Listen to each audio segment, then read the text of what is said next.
Hi, Yeonmi. I just want to say, first of all, it's an honor to be here listening to you. You started off, kind of undercutting yourself. Don't do that. You have a really powerful story, very inspirational, and you're a huge voice. So, Thank you. my question is there anything that we can do as Americans to help free the North Koreans from the North Korean people from the North Korean regime and other places like, in Venezuela? What can we do today to help kind of, I guess, free those people that are oppressed in the world? Thank you for that question. That would have been an excellent question. Like 5 years ago, before I moved to America, but well, you might be losing your country too. So I don't think it's time for Americans to even leverage that much. It's, I mean, in America now, I'm fighting for my freedom of speech. That basic right that we are given, that is, we are losing it here. So if we, I'm reading this book right now, America, the world without America, what it would look like. And it's being America what it is. I think people don't understand who are born here, how unique it is.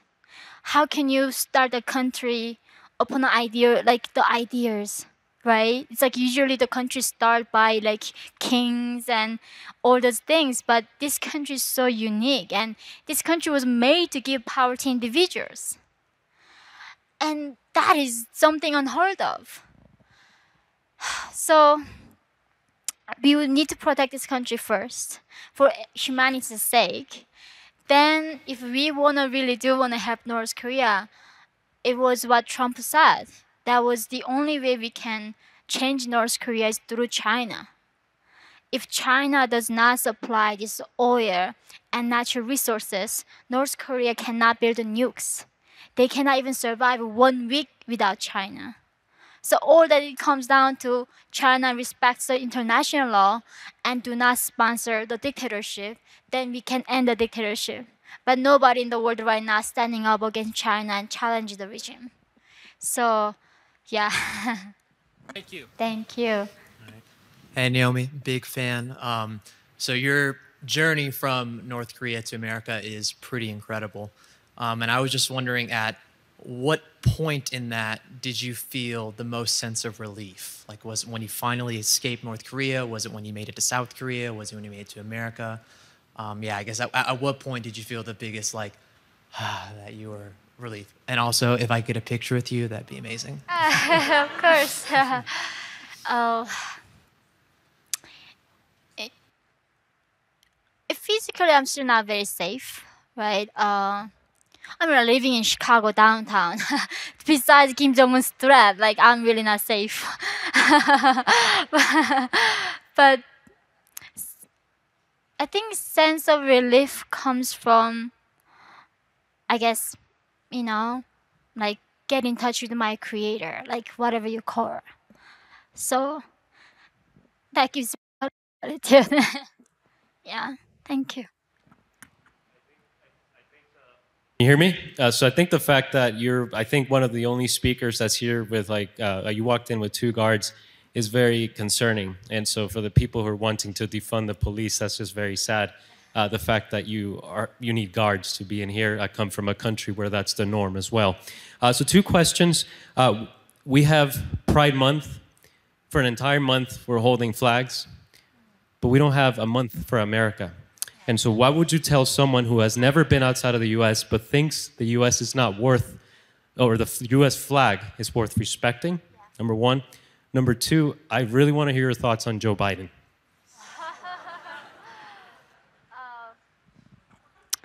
For those people who doesn't think that America is worth defending, well, they should just immigrate to North Korea.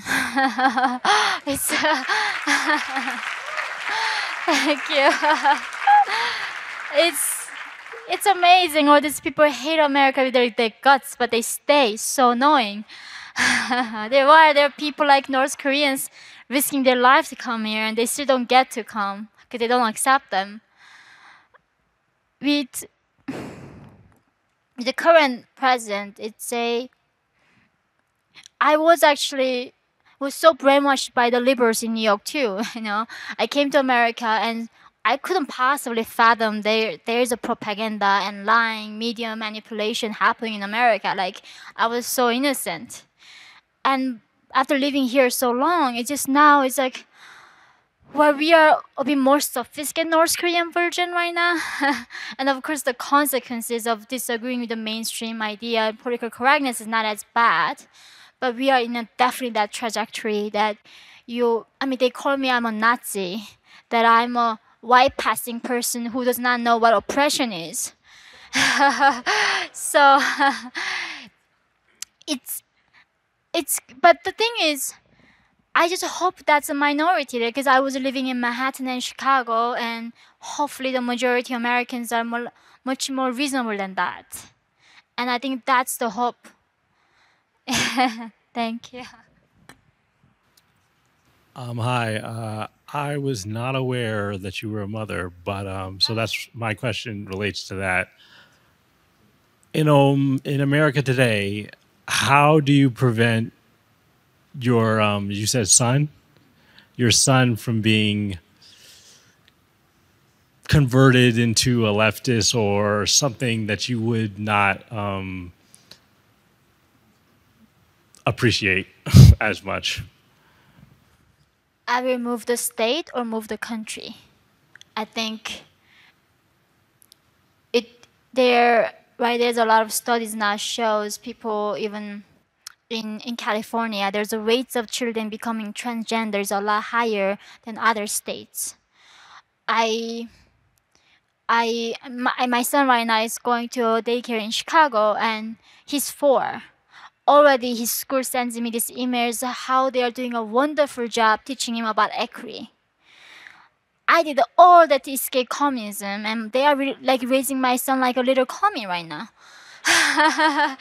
So, but I still think it's up to parents and up to an individual to resist.